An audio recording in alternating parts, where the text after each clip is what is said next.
دیکھیے قال وقد جرت العادت بان یسمى الموصل الى التصدیق الى التصور قولا شارحا، اور مناطقہ کی عادت اس بات پر جاری ہے کہ موصل کا نام، موصل الی التصور کا نام قول شارح رکھتے ہیں، والموصل الی التصدیق حجتاً، اور موصل الی التصدیق کا نام حجت رکھتے ہیں۔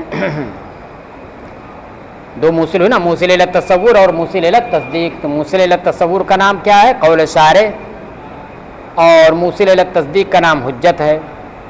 ویجب تقدیم الاول علی الثانی وضعاً، اور اول کی تقدیم ثانی کے اوپر، یعنی موصل الی التصور کی تقدیم موصل الی التصدیق پر، یہ وضعاً واجب ہے۔ کیوں واجب ہے وضعاً؟ لتقدم التصور علی التصدیق طبعاً، یہ طبقاً لکھا ہے نا، اس کو بنا لیجیے گا طبعاً، کیونکہ تصور تصدیق کے اوپر طبعاً مقدم ہوتا ہے۔ ایک ہوتا ہے وضع اور ایک ہے طبع، تو وضع میں آپ کا اختیار ہے، وضع میں آپ کو اختیار ہے، کس کو پہلے لائیے کس کو بعد میں لائیے، آپ کو اختیار رہتا ہے، ٹھیک ہے۔ لیکن طبع میں کوئی ایک مقدم ہوتا ہے اور دوسرا مؤخر ہوتا ہے، طبیعت کے اعتبار سے، کہ اس کی طبیعت خود یہ چاہتی ہے کہ یہ پہلے آئے اور یہ بعد میں آئے۔ جیسے کہ اگر ان دونوں کے اندر جز اور کل کا رشتہ ہو، کون رشتہ ہے؟ جز اور کل کا، تو پھر جز ہونا، یہ جز ہونا اس کی بات اس بات کا تقاضا کرتی ہے، اس کی طبیعت کہ وہ پہلے رہے، اور کل کب آئے؟ بعد میں آئے، کیونکہ جز اکٹھا کریں گے تب جا کر کے کل تیار ہوگا نا۔ یہ اس کا مطلب کل جو ہے یہ جز کی جانب محتاج ہوتا ہے۔ تو تصدیق ہے اور ایک ہے تصور، تو تصدیق بنتی کس سے ہے؟ انہی تصورات سے بنتی ہے، انہی سے بنتی ہے۔ تو تصدیق کی حیثیت کل کی ہو گئی اور تصورات کی حیثیت جز کی ہو گئی، اور جز جو ہے یہ کل کے اوپر مقدم ہوا کرتا ہے طبیعت کے اعتبار سے۔ کیسے؟ کیونکہ کل جو ہے اپنے متحقق ہونے میں جز کا محتاج ہوا کرتا ہے، تو اس کا مطلب جو جز ہوا یعنی تصور یہ محتاج الیہ ہوا، اور کل یعنی تصدیق یہ محتاج ہوا۔ محتاج اور محتاج الیہ میں پہلے کون آئے گا؟ جو محتاج الیہ ہوگا وہ آئے گا۔ جیسے موقوف علیہ جو ہوگا وہ پہلے اس کو جانیے گا آپ، اور موقوف کو اس کے بعد آپ جانیے گا۔ تو یہ ہے طبعاً۔ اور وضع کا مطلب آپ مرتب کر رہے ہیں، تو پہلے کس کو ہم مرتب کریں، پہلے کس کا ذکر لائیں، بعد میں کس کا ذکر لائیں؟ تو کہہ رہے ہیں کہ جب طبعاً پہلا مقدم ہے، یعنی موصل الی التصور طبع کے اعتبار سے موصل الی التصدیق پر مقدم ہے طبیعت کے اعتبار سے، تو پھر ہم وضع جب کر رہے ہیں، تدوین کر رہے ہیں، ذکر کر رہے ہیں دونوں کا، تو بہتر یہی ہے کہ ہماری وضع میں بھی اس کا لحاظ رہے، یعنی جو طبیعت میں مقدم ہے ہماری وضع میں بھی وہ کیا رہے؟ مقدم رہے، ہماری کتاب میں بھی وہ کیا رہے؟ مقدم رہے۔ جو طبیعت میں مؤخر ہے ہماری کتاب میں بھی اس کا ذکر مؤخر رہے۔ وضعاً لتقدم التصور علی التصدیق طبعاً، ہاں تو واجب ہے اول کی تقدیم ثانی پر، یعنی موصل الی التصور کی تقدیم موصل الی التصدیق پر کی تقدیم واجب ہے وضع کے اعتبار سے، یعنی تدوین کے اعتبار سے۔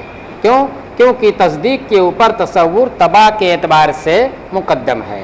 لأن کل تصدیق، کیسے طبع کے اعتبار سے مقدم ہے وہ؟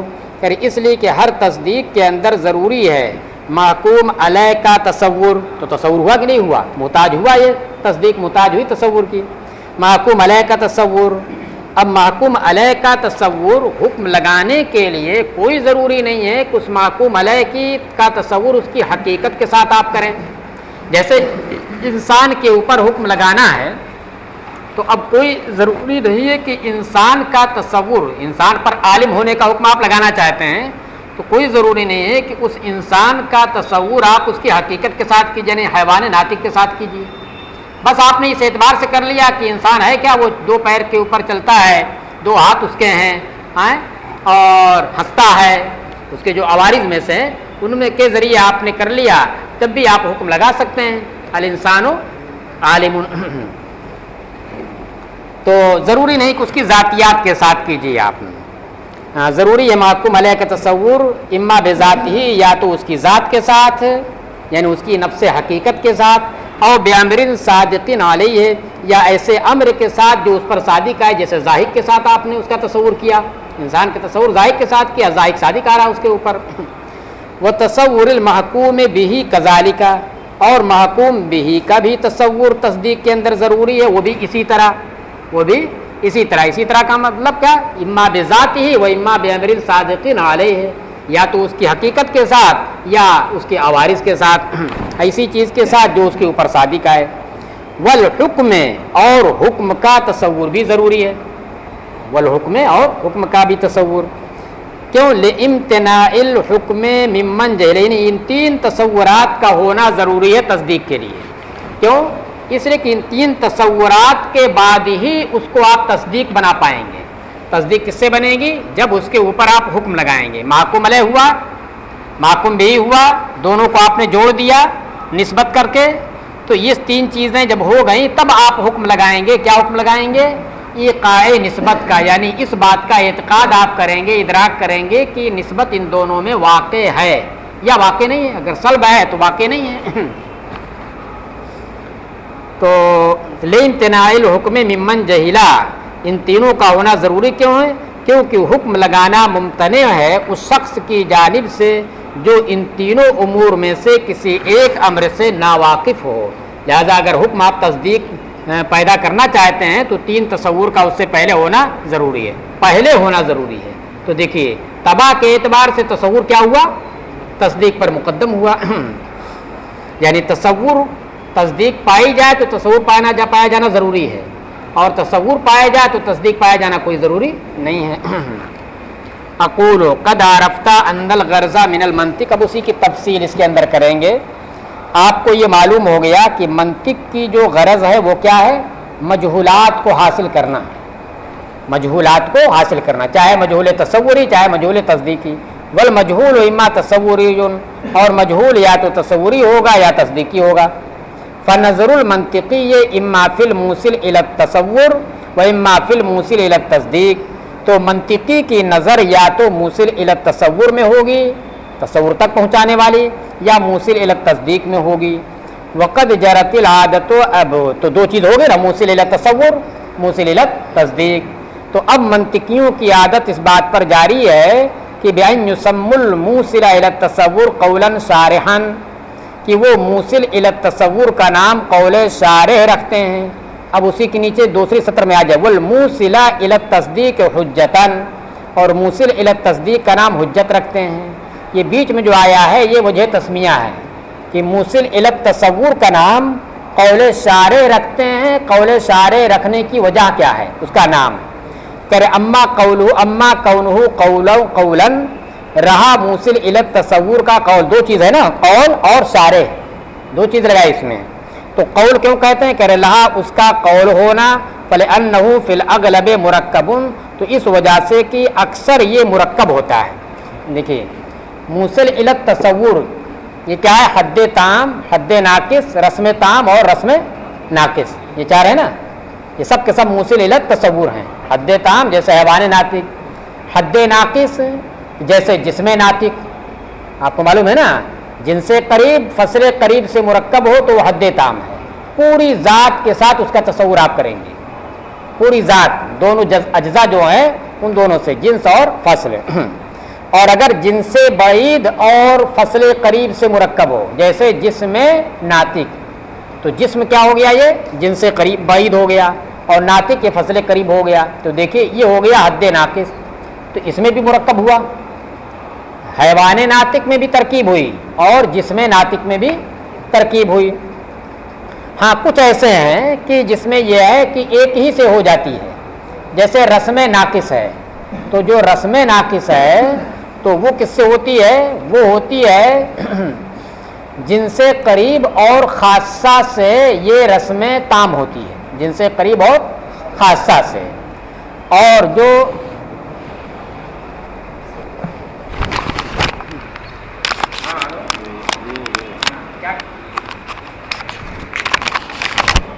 تو اب اسے قول کہاں، تو کیا ہوا کہ چار ہوئی ہے وہ، معرفات جو ہوئے 4 ہوئے، وہ ان 4 میں اکثریت میں مرکب ہوا کرتا ہے، کچھ میں ایسا ہے کہ جس میں کیا ہے صرف ایک جز سے تعریف ہو جاتی ہے، جیسے کہ رسم ناقص جو ہے، تو رسم ناقص یہ صرف خاصہ سے بھی ہو سکتی ہے، اس سے صرف خاصہ سے، جن سے قریب اور خاصہ سے تو ہوتی ہے، اور صرف خاصہ سے بھی ہو سکتی ہے، جیسے آپ کہہ سکتے ہیں حیوان زاہق یا صرف زاہق۔ تو اب دیکھیے زیادہ تر جو معرفات ہوئی ہے وہ کون ہوئی ہے؟ وہ مرکب ہوئی ہے، اور قول کا معنی ہوتا مرکب، قول کیا ہوتا ہے؟ جو مرکب ہوتا ہے۔ تیسری کا قول کیوں کہتے ہیں اسے موصل الی تصور کو؟ کیونکہ یہ جو موصل الی تصور ہوتا ہے یہ اکثر مرکب ہوا کرتا ہے، والقول یرادف، اور لفظ قول یہ مرکب کا مرادف ہے، یعنی قول مرکب ایک ہی معنی میں، تو چاہے اس کا نام مرکب رکھ دیتے اور چاہے قول رکھ دیتے تو قول رکھ دیا۔ اب رہی بات شارح کیوں اسے کہتے ہیں، تو وہ بھی واضح ہے کہ شارح اس لیے کہتے ہیں کیونکہ اشیاء کی ماہیتوں کی شرح کر دیتا ہے، اس کی وضاحت کر دیتا ہے، فلشرحہ و ایضاحہ ماہیات الاشیاء ہے، اور رہا اس کا شارح ہونا تو اس لیے کہ کیونکہ وہ اشیاء کی ماہیتوں اور اس کی حقیقتوں کی شرح اور اس کی وضاحت کرتا ہے۔ اب دیکھیے یہ بیچ میں وجہ تسمیہ کے طور پر آ گیا تھا، اب اس پر عطف کیجیے، یسم الموصل الی التصور قولا شارحا والموصل الی التصدیق حجتا، اور موصل الی التصدیق کا نام منطقی کیا رکھتے ہیں؟ حجت رکھتے ہیں۔ اب حجت اس کا نام کیوں رکھتے ہیں؟ تو کریں دیکھیے حجہ یحجو سے بنا ہے، حجہ یحجو کا معنی ہوتا ہے غالب آنا، اور بھی معنی اس کا ہوتا ہے، حجہ یحجو معنی حج کرنا، ارادہ کرنا، یہ بھی ہوتا ہے، لیکن یہاں پر ایک معنی کیا ہے جو مناسبت ہے یہاں وہ کیا ہے؟ غالب آنا۔ تو حجت کو حجت بمعنی غلبہ کیوں کہتے ہیں؟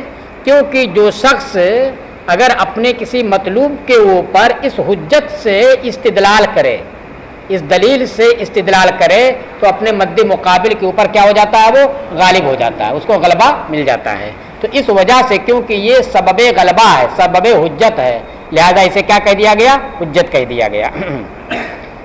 ہاں حجت کیوں رکھتے ہیں؟ لأن من تمسک به استدلالا على مطلوبه غلب على الخصم من حجہ یحج اذا غلبہ، کیونکہ یہ حجہ یحج بمعنی غلبہ سے مشتق ہے، اور حجت اس لیے کہتے ہیں کیونکہ جو شخص اپنے مطلوب پر استدلال کرنے کے لیے اس کا سہارا لے گا وہ خصم کے اوپر یعنی مد مقابل کے اوپر جو فریق اس کا ہے اس پر غالب آ جاتا ہے، اور یہ حجہ یحج سے مشتق ہے، اور حجہ یحج کا معنی کیا ہوتا ہے؟ غلبہ یغلب۔ چلیے بات ختم ہو گئی۔ ویجب اے یستحسن، دیکھیے متن میں کیا کہا تھا؟ یجب واجب ہے، اور یہاں پر کیا کہہ رہے ہیں؟ یہاں پر کہ واجب نہیں بلکہ مستحسن ہے، بہتر ہے، اور بہتر ہونا بھی کس لیے ہے؟ تاکہ آپ کی وضع اس کی طبع کے مطابق ہو جائے، آپ کی جو وضع، آپ کی جو ترتیب ہے یہ ترتیب اس کی طبیعت اور اس کی فطرت کے مطابق ہو جائے، چونکہ اس کی طبیعت اور فطرت میں کیا ہے؟ موصل الی التصور کا مقدم ہونا اور دوسرے کا مؤخر ہونا، تو یہ اس کی طبیعت ہے، تو اس کی طبیعت کے مطابق ڈھال دینا یہ واجب ہے یا ضروری ہے؟ بھائی طبیعت میں کیا ہے کہ وہ مقدم ہے اور یہ مؤخر ہے، تو اب جب آپ مرتب کرنے جا رہے ہیں تو آپ آگے پیچھے بھی کر سکتے ہیں، آگے پیچھے بھی کر سکتے ہیں، واجب نہیں ہے، ہاں بہتر ہے تاکہ دونوں میں مطابقت ہو جائے۔ جب طبیعت میں ایک مقدم ہے پہلا والا، دوسرا مؤخر ہے، تو آپ ترتیب میں بھی کیا کیجئے؟ طبیعت کے مطابق آپ کر دیجئے۔ طبیعت کے مطابق اپنی وضع اور تدوین کو کرنا یہ واجب نہیں ہے بلکہ کیا ہوگا؟ مستحسن ہوگا۔ ویجب اے یستحسن تقدیم مباحث الاول اے الموصل الی التصور علی مباحث الثانی اے الموصل الی التصدیق بحسب الوضع، اور پہلے یعنی موصل الی التصور کے مباحث کو دوسرے یعنی موصل الی التصدیق کے مباحث پر، دوسرے پہلے یعنی انہیں ہٹائیے، سیدھا کیا کہیے؟ موصل الی التصور کے مباحث کو موصل الی التصدیق کے مباحث پر وضع کے اعتبار سے مقدم کرنا یہ مستحسن ہے۔ کیوں مستحسن ہے؟ کہ لأن الموصل الی التصور التصورات، کیونکہ موصل الی التصور جو ہوگا وہ تصورات ہی ہوگا، تصور تک پہنچانے والا کون ہوگا؟ وہ تصور ہی ہوگا، اور تصدیق تک پہنچانے والا تصدیقات ہی ہوں گے۔ موصل الی التصدیق کون ہوگا؟ تصدیقات ہوں گے۔ اچھا، والتصور مقدم علی التصدیق طبعاً، اور تصور تصدیق کے اوپر طبع کے اعتبار سے مقدم ہوتا ہے۔ فلیقدم علیہ وضعاً یا فلیقدم علیہ وضعاً، تو چاہیے کہ تصدیق کے اوپر وضع کے اعتبار سے بھی تصور کو یعنی اس کو موصل الی تصور کو مقدم کر دیا جائے، لیوافق الوضع الطبع، تاکہ آپ کی وضع اور تدوین یہ کیا ہو جائے، طبیعت کے موافق ہو جائے۔ تو یہ موافقت کے لیے ایسا کرنا ہے، تو موافقت کے لیے ایسا کرنا واجب نہیں ہوگا، بلکہ کیا ہوگا، بہتر ہوگا زیادہ سے زیادہ۔ وَإِنَّمَا قُلْنَا التصور، اب رہی بات یہ اس بات پر دلیل کہ تصور طبیعت کے اعتبار سے تصدیق پر مقدم ہے، یعنی تصور کو تقدم طبعی حاصل ہے، تصور کو تقدم طبعی حاصل ہے، کس کے اوپر، تصدیق کے اوپر۔ یہ کیسے ہے، تو کھلی ہوئی بات ہے، کیونکہ تصدیق کا وجود جو ہوتا ہے وہ محتاج ہے، کس کا محتاج ہے، تصورات کا۔ تو ظاہر سی بات ہے تصورات کی حیثیت محتاج الیہ کی ہو گئی، اور تصدیق کی حیثیت محتاج کی ہو گئی۔ محتاج اور محتاج الیہ میں پہلے کون رہے گا، محتاج الیہ رہے گا، پھر محتاج بعد میں آئے گا۔ ہاں، وَإِنَّمَا قُلْنَا، اور ہم نے یہ بات یعنی یہ دعویٰ کیا کہ تصور تصدیق پر طبع کے اعتبار سے مقدم ہے۔ کیوں دعویٰ کیا، دلیل اس کی کیا، لأن التقدم الطبعی، اس لیے کہ تقدم طبعی یہ ہے کہ ان یکون المتقدم بحیث یحتاج الیہ المتاخر، کہ مقدم اس حیثیت سے ہو کہ جو متاخر ہے وہ اس کا محتاج ہو، اس کی حیثیت ایسی ہو کہ متاخر اس کا محتاج ہو۔ اچھا، کبھی علت اور معلول میں بھی محتاجلے ہوتا ہے، علت اور معلول ہو تو اس میں بھی ایک محتاجلے ہو، علت محتاجلے ہوگا، علت کے بغیر معلول نہیں پایا جائے گا، اور معلول کیا ہوگا، محتاج ہوگا۔ لیکن یہ جو تقدم طبعی ہے، ایک تقدم بالطبع اور ایک ہے تقدم بالعلیت، دو ہو گئے نا۔ تقدم بالطبع طبیعت کے اعتبار سے مقدم ہونا، بس صرف اتنا ہونا کہ جو مؤخر ہے یہ مقدم کا محتاج ہو۔ اب چاہے اس کے لیے وہ علت ہو یا علت نہ ہو، علت بھی اگر ہے وہ تو پھر یہ تقدم طبعی نہیں بلکہ تقدم بالعلیت ہو جائے گا۔ اور تقدم بالعلیت میں کیا ہوتا ہے، جو علت ہوتی ہے تو علت کے پائے جاتے ہی مقدم پا لیا، وہ جو اس کا معلول ہے وہ پا لیا جائے گا۔ اگر کوئی چیز کسی شے کے لیے علت تامہ ہے تو علت تامہ جیسی پائی جائے گی اس کا معلول فوراً پا لیا جائے گا۔ یہاں پر جو اس کا تقدم ہے تصور کا تصدیق کے اوپر، یہ تقدم بالعلیت کے طور پر نہیں ہے، کیونکہ اگر تقدم بالعلیت کے طور پر ہوتا تو جیسے ہی آپ زید کا تصور کرتے تصدیق پالی جانی چاہیے، حالانکہ تصور آپ نے زید کا کیا وہ نہیں پائے گی، لیکن اگر تصدیق آپ کو لانی ہے تو زید کا تصور ضروری ہوگا، زید کا یا جو بھی اس کے قائم مقام ہوگا، جو محکوم علیہ کہہ لیجیے، محکوم علیہ محکوم بھی، اب جو بھی اس کی جگہ پہ آپ لفظ لائیے، یعنی محتاج الیہ ہے وہ، لیکن ایسا محتاج الیہ نہیں ہے کہ جیسے ہی پایا جائے تو اس کا بھی پایا جانا ضروری ہو جائے، علت اور معلول کی طرح۔ تو اس لیے علت اور معلول کا جو تقدم ہے اس تقدم کو نکالنے کے لیے کیا لگا دیا آگے قید، ولا یکون علتا تامۃ لہ، اور یہ جو محتاج الیہ ہے، یہ محتاج الیہ یہ اس محتاج کا کے لیے علت تامہ نہ ہو۔ والتصور کذالک بالنسبۃ الی التصدیق، اور تصور کی حیثیت تصدیق کی جانب نسبت کرتے ہوئے ایسے ہی ہے، تصور تصدیق کی جانب نسبت کرتے ہوئے ایسا ہی ہے۔ کتاب تو اب نہیں لیے ہو، چلو ٹھیک ہے، نور اشراقی سے پڑھ رہے ہیں۔ چلیے، تو بات سمجھ میں آ گئی نا کہ تصور کی حیثیت ہے کہ تصور محتاج ہے اور تصدیق کیا محتاج، تصور محتاج الیہ ہے اور تصدیق محتاج ہے، لیکن تصور جو محتاج الیہ ہے وہ ایسا نہیں ہے کہ اس کے پائے جاتے ہی تصدیق پالی جائے، یعنی علت تامہ یہ نہیں ہے۔ اما انہ لیس علتن، رہی یہ بات کہ یہ اس کے لیے علت نہیں ہے، کہا نا کہ علت نہ ہو، دو دعویٰ کیا، محتاج الیہ ہو اور علت نہ ہو، تو رہی یہ بات کہ یہ تصور تصدیق کے لیے علت نہیں ہے، فظاہر، تو یہ بات تو بالکل ظاہر ہے، کیونکہ اگر علت تامہ ہوتا تصور تو جہاں تصور وہاں تصدیق ہونی چاہیے، حالانکہ ایسا نہیں ہے، اس لیے اس کا علت نہ ہونا تو ظاہر ہے۔ کیسے ظاہر، وَإِلَّا لَزِمَ مِنْ حُصُولِ التَّصَوُّرِ حُصُولُ التَّصْدِيقِ، ورنہ تو تصور کے حاصل ہونے سے تصدیق کا حاصل ہونا لازم آتا۔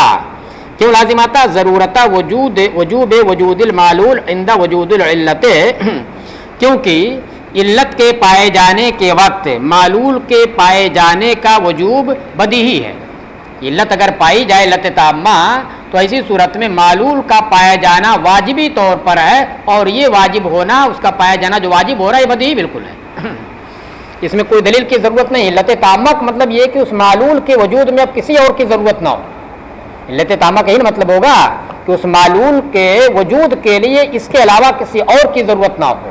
تو جب اسی کی ضرورت ہے تو جیسے ہی یہ پایا گیا تو اب اس کے وجود کے لیے کوئی چیز مانے ہے؟ کوئی چیز مانے نہیں ہے. اس کو کوئی چیز روک نہیں سکتی ہے. اس کا جو مؤثر تھا وہ پا لیا گیا علت تامہ، تو اس کو پایا جانا چاہیے. ہاں تو اس وجہ سے چونکہ تصور پایا جاتا ہے، تصدیق کا پایا جانا ضروری نہیں ہوتا، تو اس سے سمجھ میں آیا کہ تصور تصدیق کے لیے علت تامہ نہیں ہے. واما انہ یحتاج الیہ تصدیق، لیکن یہ دعویٰ کہ تصور کی جانب تصدیق محتاج ہوتا اپنے وجود میں، تو اس کو بھی سن لیجئے. فلأن کل تصدیق، تو اس وجہ سے کہ ہر تصدیق کے اندر ضروری ہے من ثلاث تصورات، 3 تصورات کا ہونا. ہر تصدیق کے لیے 3 تصور کا ہونا ضروری ہے. تصور المحکوم علیہ، اب اس میں یہ تفصیل. محکوم علیہ کا تصور کس طرح تصور؟ اس کی حقیقت کے ساتھ ہو یا ایک ہی اس کی حقیقت کے علاوہ ہو، بامرین صادقین علیہ ہو، یا تو بذات ہی ہو اس کا تصور، اور بامرین صادقین علیہ، یا ایسے امر کے ذریعے ہو جو اس کے اوپر صادق آ رہا ہو. وہ تصور المحکوم بھی کذالک، اور محکوم بھی کا بھی تصور اسی طرح سے، یعنی یا تو بذات ہو یعنی اس کی حقیقت کے ساتھ، یا ایک ہی بغیر حقیقت کے ہو. وہ تصور الحکم، اور تیسری چیز کیا؟ حکم کا تصور. کیوں یہ تینوں تصورات کا ہونا ضروری ہے؟ کہہ رہے اس لیے کہ اب انہی کے اوپر حکم لگے گا. جو حکم کیا کہلاتا ہے؟ تصدیق کہلاتا ہے. جو حکم کیا کہلاتا ہے؟ تصدیق کہلاتا ہے. کن کے نزدیک؟ ان کے نزدیک جو تصدیق کو کیا مانتے ہیں؟ بسیط مانتے ہیں. صرف حکم کو وہ تصدیق کہتے ہیں. کہہ رہے للعلم الاولی بے امتناع الحکم ممن جہل احد هذه التصورات. العلم الاولی بنا لیجیے گا، اس کو اولا لکھا ہے نا، یہ اولا نہیں بلکہ الاولی. اولی کا مطلب بدیہی، کیونکہ یہ بدیہی بات ہے، یعنی یہ چیز بدیہی ہے کہ جو شخص ان تینوں تصورات میں سے کسی ایک سے جاہل ہو تو وہ حکم نہیں لگا سکتا. اس لیے کہ ان میں سے کسی ایک سے، مثال کے طور پر محکوم علیہ نہیں ہے، اور جب محکوم علیہ نہیں ہوگا تو ایک ہی نہیں، محکوم علیہ نہیں ہوگا تو نسبت بھی نہیں ہوگی. کیونکہ نسبت کے لیے ضروری کیا؟ 2 چیزوں کا ہونا، محکوم علیہ اور محکوم بہ کا ہونا. ہاں یہ تو ہو سکتا ہے کہ نسبت نہ ہو لیکن محکوم علیہ اور محکوم بہ دونوں ہو، زید بھی ہو قائم ہو، نسبت آپ اس کے اندر نہ پیدا کیجئے. لیکن اگر محکوم علیہ نہیں ہے تو پھر محکوم علیہ نہ ہونے کے ساتھ ساتھ نسبت بھی مفقود ہو جائے گی. تو اس وجہ سے اگر کوئی شخص ان تینوں میں سے کسی ایک سے ناواقف ہے، کوئی ایک کا تصور نہیں کیا ہے، تو پھر حکم اس کے اوپر آپ لگا سکتے ہیں؟ حکم نہیں لگا سکتے ہیں. محکوم علیہ پہلے پایا جائے، محکوم بھی پایا جائے، پھر نسبت جوڑی جائے، اب اس کے اوپر حکم لگ سکتا ہے. ان تینوں میں سے ایک بھی اگر مفقود ہوا تو آپ اس کے اوپر حکم نہیں لگا سکتے. جب حکم نہیں لگائیں گے اور وہی حکم تصدیق ہے تو اس کا مطلب تصدیق کا وجود نہیں ہو سکتا ہے. تو للعلم الاولی بامتناع الحکم ممن جہل احد هذه التصورات، کیونکہ یہ بات بدیہی ہے کہ ان تصورات میں سے جو شخص کسی ایک سے ناواقف ہو اس کی جانب سے حکم کا پایا جانا یہ ممتنع ہے. وفی حاضل کلام، اب دیکھیے ایک نقطے کی جانب اشارہ کر رہے ہیں. انہوں نے کیا کہا؟ غور سے سنیے گا. تصدیق کے لیے ضروری ہے 3 تصورات کا ہونا. کیوں ضروری ہے؟ کہ اس لیے وہ 3 چیزیں کیا ہیں؟ 3 چیزوں کو بتایا، محکوم علیہ، محکوم بہ اور حکم. یہ 3 چیزیں کیوں ضروری ہیں؟ ان 3 چیزوں میں ایک حکم ہے. یہی آپ کو توجہ دینا اسی کے اوپر. ان 3 چیزوں میں سے ایک کیا حکم ہے؟ کیوں ان تینوں چیزوں کا ایک ہونا ضروری ہے؟ کہہ رہے اس لیے کہ اگر کوئی شخص ان 3 چیزوں میں سے کسی ایک سے ناواقف ہو تو پھر حکم جو چوتھے نمبر پر ہے، وہ نہیں لگا سکتا ہے وہ. تو اب دیکھیے حکم 2 جگہ استعمال ہو رہا ہے. ایک کہاں؟ تصورات ثلاثہ کے ضمن میں، اور ایک اس حکم کے لیے جسے تصدیق کہا جاتا ہے. نہیں سمجھ آ رہی بات؟ کیا کہہ رہے ہیں؟ تصدیق کے لیے ضروری ہے محکوم علیہ کا تصور، محکوم بہ کا تصور اور حکم. کیوں یہ تینوں ضروری ہے؟ کہ اس لیے کہ اگر ان میں سے کسی ایک سے کوئی ناواقف ہو، یعنی کوئی ایک نہ کرے، جیسے محکوم علیہ کا تصور نہ کرے، تو پھر حکم اس کی جانب سے لگانا اس کے اوپر ممتنع ہوگا. کس کے اوپر ممتنع ہوگا؟ اسی کے اوپر جن میں سے 3 میں سے کوئی ایک مفقود رہے، 2 مفقود رہے یا کوئی ایک مفقود رہے. تو حکم کا لفظ یہاں پر 2 مرتبہ آیا ہے. ایک تو وہ ہے جو اوپر ہے موقوف، اور ایک وہ ہے جو موقوف علیہ کی حیثیت رکھتا ہے. بھائی ان تینوں کا ہونا ضروری کس کے لیے؟ حکم کے لیے. ان تینوں میں سے ایک حکم بھی ہے، ان تینوں میں سے ایک حکم بھی ہے. تو اب اس کا مطلب کیا ہوا؟ حکم ضروری ہے حکم پر، حکم موقوف ہے حکم کے اوپر. یہ نہ ہو رہا ہے. تو اسی بتا رہے ہیں کہ یہ جو حکم 2 جگہ استعمال کیا ہے تو اس سے آپ کو یہ وہم نہ پیدا ہو کہ دونوں جگہ ایک ہی معنی میں ہو. اس لیے کہ اگر دونوں جگہ ایک ہی معنی میں ہو تو معنی کیا ہو جائے گا؟ حکم موقوف ہے حکم کے اوپر، حکم موقوف ہے حکم کے تصور کے اوپر. اس کا کیا مطلب؟ کچھ مطلب نہیں ہوا. زید موقوف ہے زید کے اوپر، اس کا کوئی مطلب ہوگا؟ تو اس لیے بتایا کہ اس میں اس بات پر تنبیہ ہے کہ یہاں پر حکم 2 جگہ جو آیا ہے تو وہ 2 جگہ 2 معنوں میں آیا ہے. 2 معنوں میں آیا، اشتراک لفظی کے طور پر 2 معنوں میں استعمال ہوا ہے. اور جب 2 معنوں میں استعمال ہوا تو پھر اب یہ نہیں آئے گا کہ حکم موقوف ہو جائے حکم پر. ہاں یہ ہوگا کہ حکم موقوف ہے نسبت حکمیہ پر. حکم موقوف ہے کس کے اوپر؟ نسبت حکمیہ پر. یعنی اس طرح سے ایقاع نسبت موقوف ہے نسبت پر. ایقاع نسبت یہ حکم ہو گیا، کس پر موقوف ہے؟ نسبت حکمیہ پر. ہاں وفی حاضل کلام قد نبہ علی فائدتین، شارح نے اس کلام کے اندر 2 فائدوں کے اوپر تنبیہ کی ہے. ان میں سے ایک فائدہ تو یہ ہے کہ انا استداعت تصدیق ہے. ایک فائدہ جانتے کیا ہے؟ وہ جو اما بذات ہی کہا ہے، محکوم علیہ کا تصور ضروری ہے یا تو بذات ہی یا بے امر صادقین علیہ. تو اس کے ذریعے ایک چیز پر تنبیہ کر رہے ہیں، اور ایک 2 جگہ حکم لا رہے ہیں اس کے ذریعے ایک چیز کے اوپر تنبیہ کر رہے ہیں.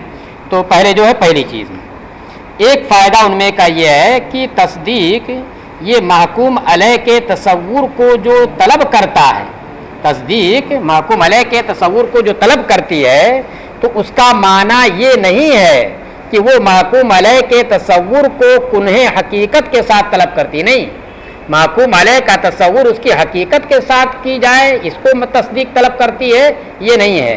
بلکہ کیا ہے؟